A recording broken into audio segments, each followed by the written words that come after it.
What you're saying about making decisions, something that I am constantly battling with myself is the inner battle between my gut and my brain. I know that sounds really weird. No, but it's real. I go with my gut a lot. I'm I think a lot of the decisions I make in life are very sort of instinctual. I don't like to be bombarded with evidence and facts and all that sort of stuff. I just like to feel a certain way about how I would like something to sort of transpire. Can be taking a film, accepting a script, doing a business deal, buying a house. Like, it's all sorts of different things. Through your monk life, did you feel like you would rely on your kind of inner instincts rather than like getting the evidence of this is going to make you this much money, or if you do that, these are the risks? Where do you stand with that sort of thing? Yeah. Living as a monk, you're trained to understand that everything exists in a certain mode. And so I'll explain what that means. And so in the monk philosophy, there are 3 modes. And the modes are the mode of ignorance, the mode of passion, and the mode of goodness. And it's said that every decision, every thought, every action, every intention, every relationship can be in the mode of ignorance, mode of passion, or mode of goodness.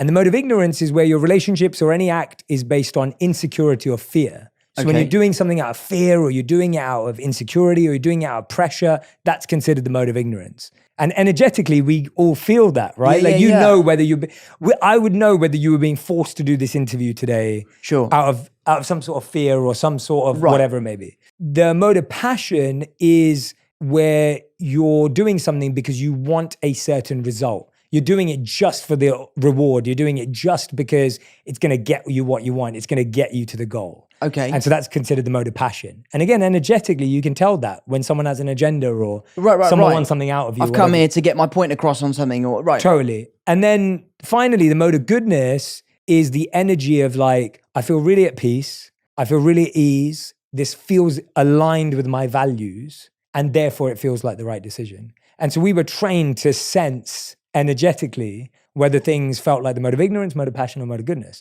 which was a really helpful framework, because sometimes things were really hard to just sense without knowing where it sat in terms of a characteristic. That's so interesting. And so that was really, really helpful at the time. And so I find that I'm the same as you, where I make decisions energetically. Yeah. But I think having moved into the real world again, I felt that I had to start getting used to understanding other elements. Kind of what you mentioned earlier, which I loved, which was like, I wish they had a class on life at school, because it's like you haven't paid your bill, and you know, there's football players not paying their taxes or whatever it may be, and like that may be for different reasons. But anyway, you get the point that there's some things that you just don't know. And so what I've started to do, and I've said this a few times, and that's why it's a little formula that I use. When I sit down with someone, whether it's business, whether it's relationships, whether it's work, even whether it's this, the first thing is always energy. That's my first gate that I want to get through. And if I don't feel energetically aligned with someone, then already there's no future here. Like, it's not going anywhere. Really? Wow. And then the next thing I look at is strategically. If it's business, so if it's personal, it's only energy. But if it's business, I look at, well, I like this person energetically. Do I think they're strategically aligned with where this has to go? Like, do I think they can actually implement this? Do I believe? Because a lot of people have great energy, but then they don't know how to implement anything. Yeah.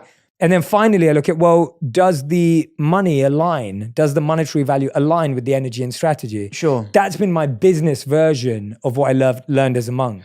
So what you're saying then, that is a combination of both. Correct. Allowing like your gut, your energy to kind of allow yourself to pursue further the opportunity. Yeah. And then you take a sort of mental look at it to be like, I'm accepting the opportunity from an emotional point of view. Now I need to see if it makes sort of logical sense. Correct. And if it doesn't, then we're going to stop there again. Right. Yeah, exactly. So I've found that more useful for me, because I found that energetically I can get excited about a lot of stuff. Yeah. I'm the same. Yeah. Like, and I'm that kind of person. And again, I never want to block that. Sure. At the same time, I think we have to become more selective with our opportunities and know when to say no, and know how to manage stuff. And that's at least helped me. Sure. So again, I'm not saying anyone has to live like that.